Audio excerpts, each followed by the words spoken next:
Hello, team. Welcome to your first post check-in recording in the Nourish, Move, Thrive program. So following your check-ins, I'm going to record a video that answers the questions that you raise in your check-ins and goes into a bit more detail on some of the topics that are raised, because actually a lot of you have very similar goals. So you will probably find this information quite helpful, even if the question came from another person. So please do make sure that you do your check-ins. I didn't get everyone's check-in this time around, but do make sure you do your check-ins, because it's a really good opportunity to ask me questions and get a bit more information about certain things that you might be struggling with in particular. Also, just a note on that, just some people didn't do the check-in. The check-in is a really, really useful tool for accountability. And, accountability is actually one of the most important things when you are trying to reach a goal. Because let's be honest, most of us know what we need to be doing. It's just that we actually struggle to do that thing consistently. And that's why I developed those trackers, because it's just a way of helping keep track of whether or not you are doing those tasks consistently or not. And if not, how can we try and make some of those behaviors work for you and your lifestyle? And the only way we know that is if you check in, so that you can assess how the week has been, see if there are any things that you didn't quite manage to fit in, so we can look at why. How can we adapt these things so that they can fit into your lifestyle? And that is the magic of coaching. So please, when the check-ins come out again on Friday, please do have a look at the check-in and make an effort to do so. And in the check-in, if you have got any topics that you want me to talk about, please let me know. So with that, let me get on to some of the topics that came through. So there were some really good ones, actually, and I want to start with this. I'm going to read this verbatim, and then I'm going to go into more detail. So the comment was, my period came. I didn't have the willpower to not eat the chocolate, but I didn't go overboard, and I stuck to my calories. So I just want to unpack this a little bit. So let's start with the menstrual cycle. If you have a menstrual cycle, this can massively impact you and your behaviors, especially when you're trying to live a healthier lifestyle. The way that your hormones are fluctuating in this time have massive effects on things like your appetite in particular. So estrogen is generally an appetite suppressant, and progesterone is generally an appetite stimulant.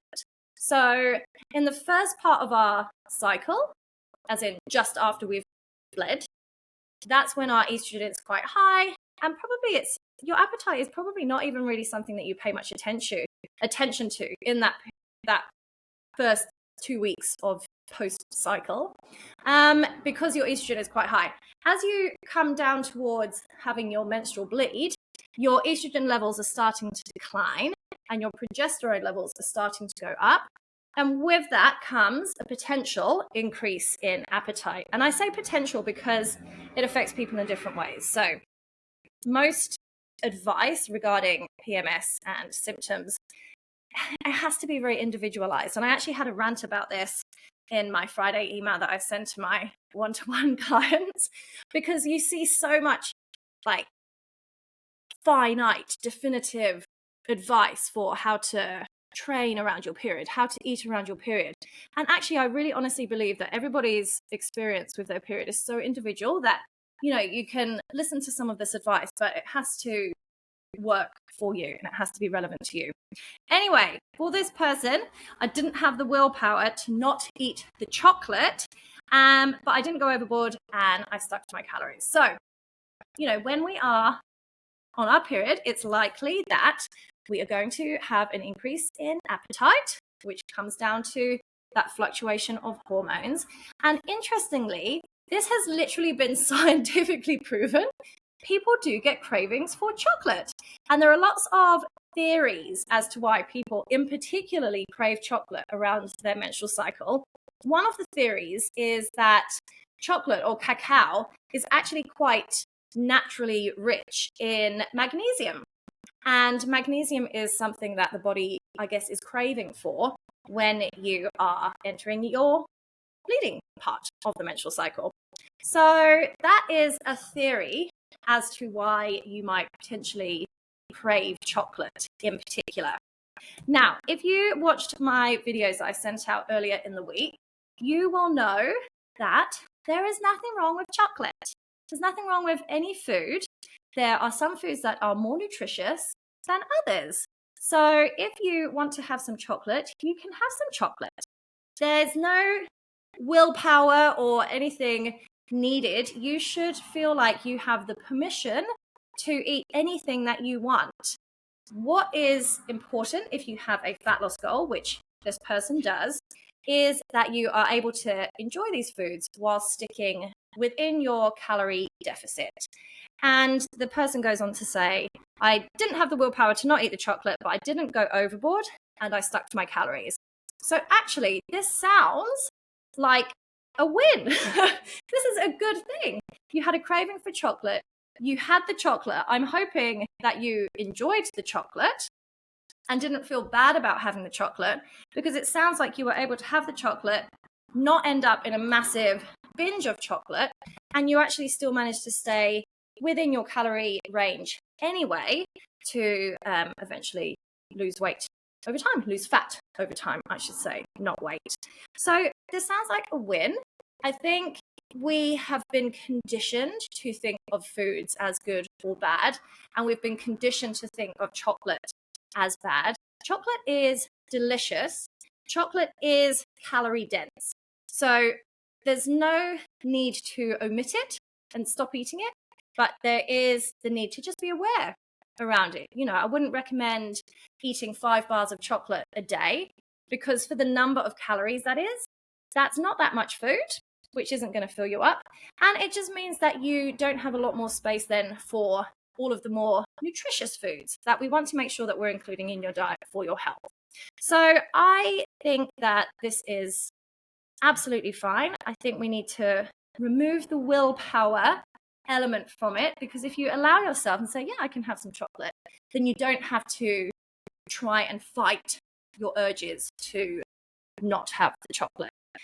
If you are somebody that is all or nothing, if you start eating the chocolate and then you absolutely just cannot stop eating the chocolate, one, that's something that we need to work on, but two, it might actually be whilst you're trying to lose fat that you actually don't even go there in the first place. But again, it sounds like for this person, they didn't go overboard, they ate the chocolate, they stuck within their calories. All good, no problem. Another interesting thing around the menstrual cycle, and again, this is not going to be the same for everyone, but when you are coming to the period of time when you are bleeding, when you are coming up to your bleed and during your bleed, I personally find this as one of my kind of warning signs as I'm getting closer, but I heat up.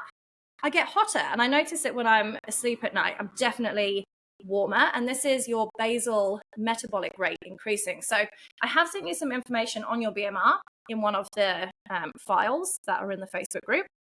So your basal metabolic rate increases because our internal body temperature is getting hotter. So our basal metabolic rate, if you remember, is basically the number of calories we use to exist. So when our body is warmer internally, we need more calories to manage that. So actually, because your basal metabolic rate has increased, if you are a person that does get hotter in the lead up to your period, then actually you've got a bit more wiggle room in terms of calories to enjoy, because your basal metabolic rate is a little bit higher. So again, how many calories that is might not be many, could be up to 250. So just something to take some of the edge off if you are coming up to your period, if you are having a massive craving, if you're looking at your calorie numbers and you're like, oh God, I'm right near the edge, probably you can fit in that chocolate bar and you're still going to stay in a deficit and it's not going to make a difference. Okay, hopefully that makes sense. The problem with me recording this is that I can't get any live feedback. So if when you've watched this, some of this stuff raises more questions, just comment below the video and I'll have a look at that and I can address that. So let me move on. DOMS, DOMS, delayed onset muscle soreness.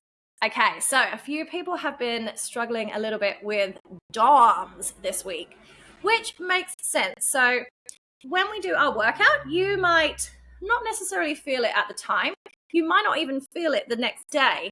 Sometimes it's 2 days later that suddenly you're like, oh my goodness, I can't sit down. I need to hold on to the wall to slide down and go to the toilet. DOMS is totally normal. When you give your muscles a new stimulus, they will respond with soreness. Nothing to worry about. It's normal. It is something that you can just kind of use at-home remedies to fix if it is feeling pretty bad. And by that, I mean having a nice hot shower, using hot water bottles, doing a bit of stretching, foam rolling if it's not too painful. Try foam rolling your quads when you've got DOMS. That's just one of the worst things ever. So depending on how severe it is, you might want to do that or not. You can take painkillers if it's really bad, but it is something that will clear up over time. Ideally, you want to keep moving. Even if you can only get a mobility workout in, keep moving. Let the muscles know that you're going to be back for more and you're going to be hitting them again. And what you will find is that over time, that muscle soreness will decrease. Now, this doesn't mean that you are not working out hard enough. I see this commonly with my in-person clients. When they start working out, it's a new stimulus for the muscles, so they feel that soreness. When their muscles start adapting and getting used to it, they don't get the soreness as much as they used to and get worried. Am I working hard enough? Is this still working? So just because you don't have sore muscles, it doesn't mean you're not working. But this is where your exercise intensity is really important. When you are working out, especially when you're doing it without me, you want to be pushing yourself, not to failure, but I want those last 2 reps to be quite challenging. If I've set you a rep range of 8 to 12 reps, if you can get to 12 and you could really, honestly, with yourself, keep going, then you're not going hard enough. 12 is our benchmark. If you're struggling, 12, you're in the right place. Keep it that weight until it becomes easier. And that's when you would change the weight to increase the intensity. So knowing yourself, yes, I've pushed myself as hard as I can in my workout. I'm satisfied with that. If you don't have muscle soreness the next day or the day after that, that's okay, because you know in the workout I did the best that I could. So DOMS is normal. Hopefully over the course of the next 7 weeks, the DOMS will not be quite as extreme as now, just kind of getting started off. Now, moving on, there's just a few more. Protein. Tips on how to eat more protein. So on your trackers, I have given you a protein target. These are probably a lot higher than you were expecting. This is because protein is a very, very, very, very, very, very important macronutrient. And generally, we need to eat more of it than is recommended. So there's this, I saw something just this week, actually, it was yesterday or the day before. There's this company called Zoe, popular in the UK, less so here in New Zealand. And I find them a bit problematic because I find them very elitist, one thing. I find them problematic because a lot of their information is actually really good. They're very much encouraging you to eat a diverse range of plant-based foods. They're very much about gut health. So there's lots of really good stuff that they talk about. But then they also talk a load of shit. And they want people to be monitoring their glucose and all of these things. And I think, you know, they want you to send in samples of your poo and then they'll analyze your shit and tell you what you should or shouldn't be eating. Like, for me, that's ridiculous. Anyway, that's a total side topic. The reason I'm saying this is because it was just in one of the New Zealand newspapers that this chick from Zoe said, oh no, don't be worrying about protein. Like, this is the recommendation and most people are getting enough. Now, the recommendations for protein, the UK recommendations, and I think it's the same in New Zealand, is basically enough protein to avoid protein deficiency.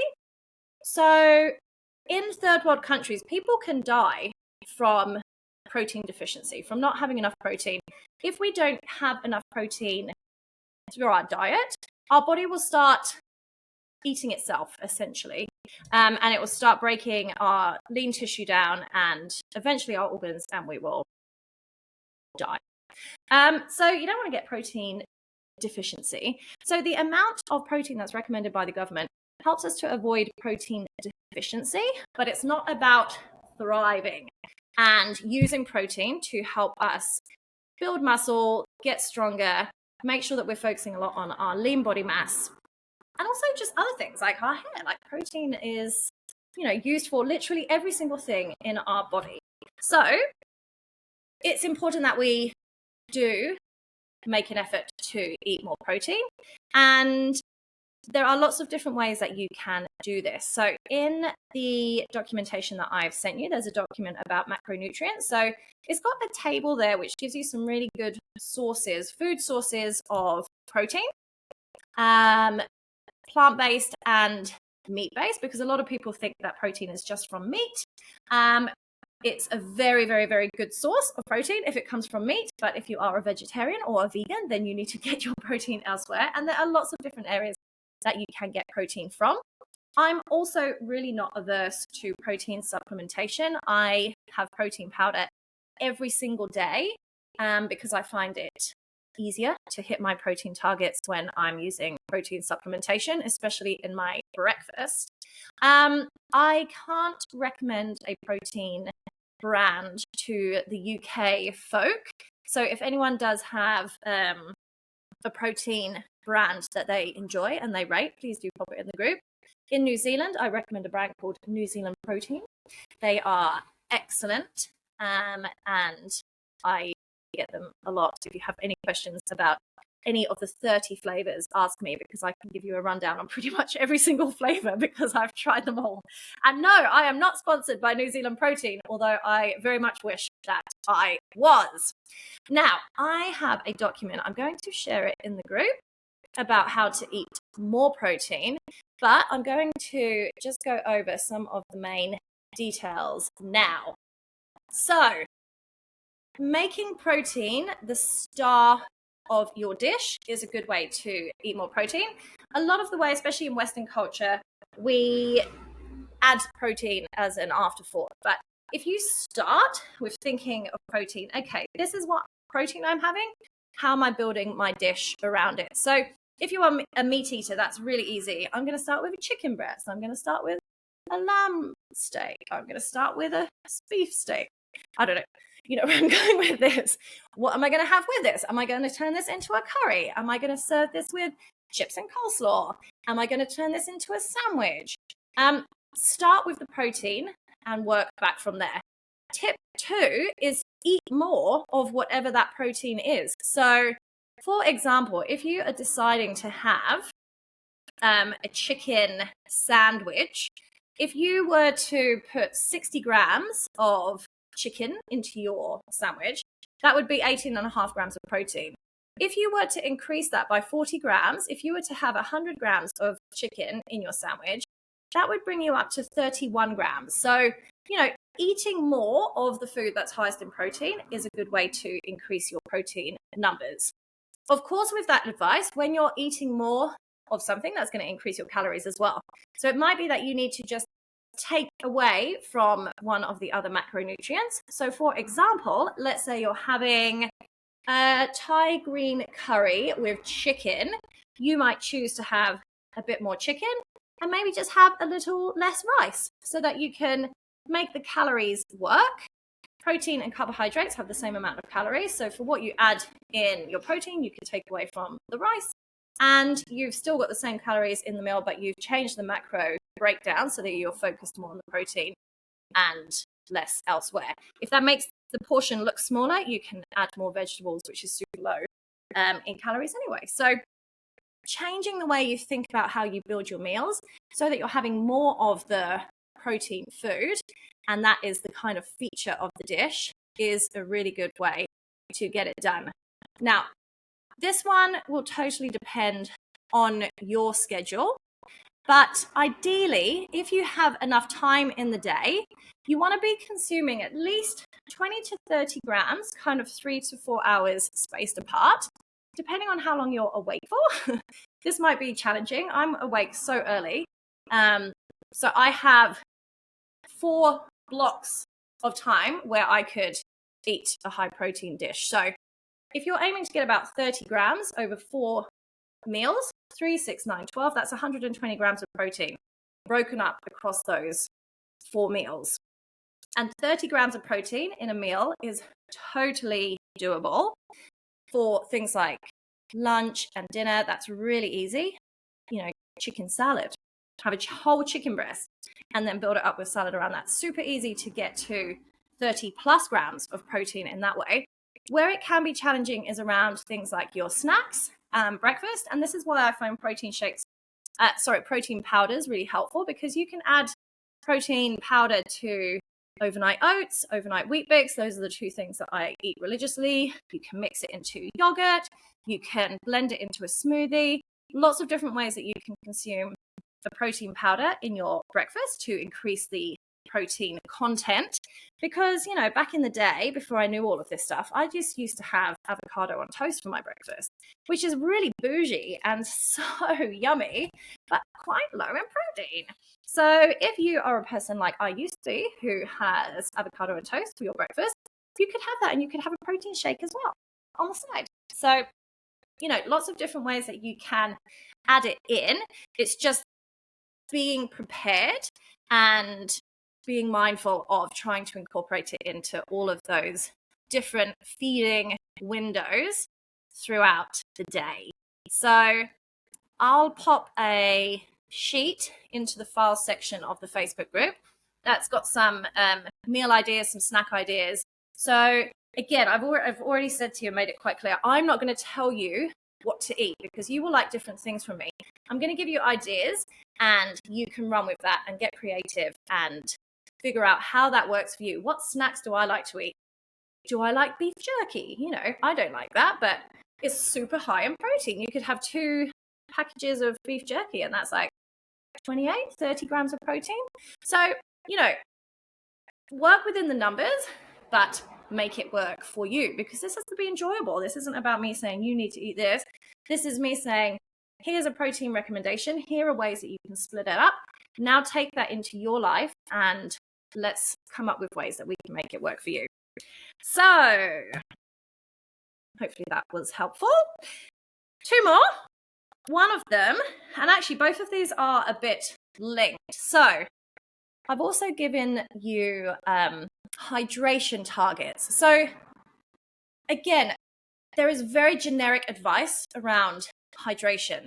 It's very common that, oh, you should drink 8 glasses of water a day, or you should drink 2 liters of water a day. Like, that's very standardized advice. And to be honest, it's standard because it would generally suit most people. You're not going to go too far wrong. But no people are the same. You've got some really tiny, short people. You've got some really, really tall people, people that have larger bodies, people that have smaller bodies, different ages, different life phases. So lots of reasons will impact how much water that we need. So when giving you your hydration targets, it's basically 3% of your total body mass. That's the calculation I used to get you to your individualized hydration target. For some of you, I know the person that actually wrote this, I know that you were not drinking much water at all, and in this first week, you have absolutely smashed your target out of the park. And the comment was that you've noticed that you have started to get headaches. Is this linked to me now increasing how much water I'm drinking? So, overhydration is a thing. I don't know if that's what it's called, but you can be too hydrated.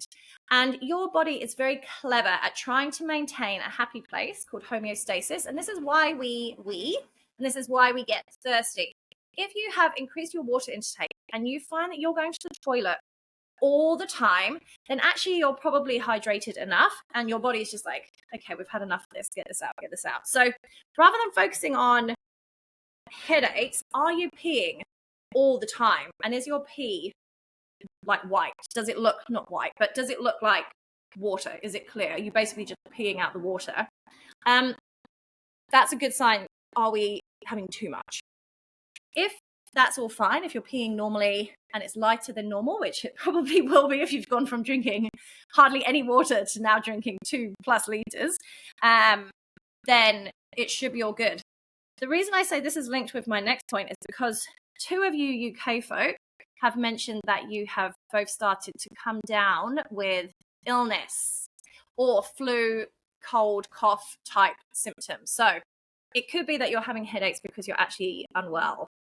Now, I said there are 2 of you. One person said they weren't feeling very well, but went in and did their gym workout anyway. Now, I just want to finish briefly on training when unwell. I think in both of these situations that came up this week in the check-ins, it was, something doesn't feel right. I might be coming down with something. So you trained anyway. That's okay. I think there's a fine line between saying, oh, can I just not be asked to go to the gym? So I'm going to leave it. And okay, I'm feeling unwell. I need to not go to the gym.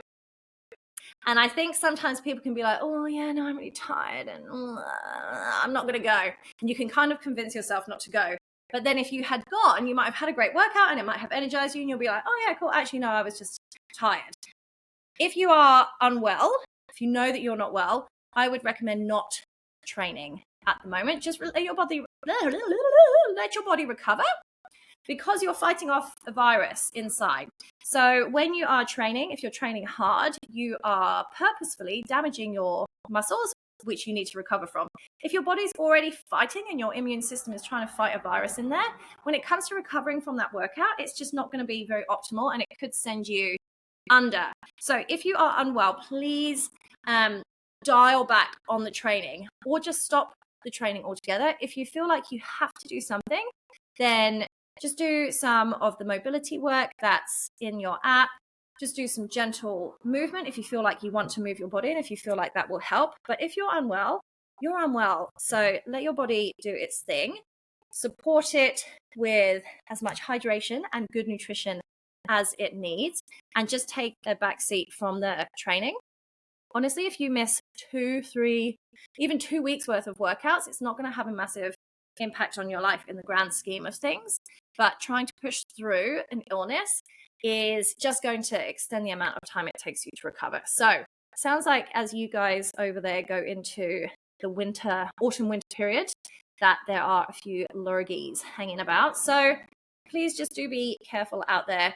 Listen into your body and ask yourself, honestly, am I feeling like I could do a workout, but I don't want to because I'm tired? Or are you feeling like I'm actually unwell and I shouldn't do my workout today? And if you're not sure on how to make that call, let me know and I can help talk you through it. But it sounds like you guys are coming down with something. So please do look after yourselves. Please do focus on recovery. That is very important. This is about thriving as well, not beasting yourself in the gym all the time. Okay, so that has got through all of my topics. As I said before, if you have any questions about any of these things, please do let me know and I can go into a bit more detail.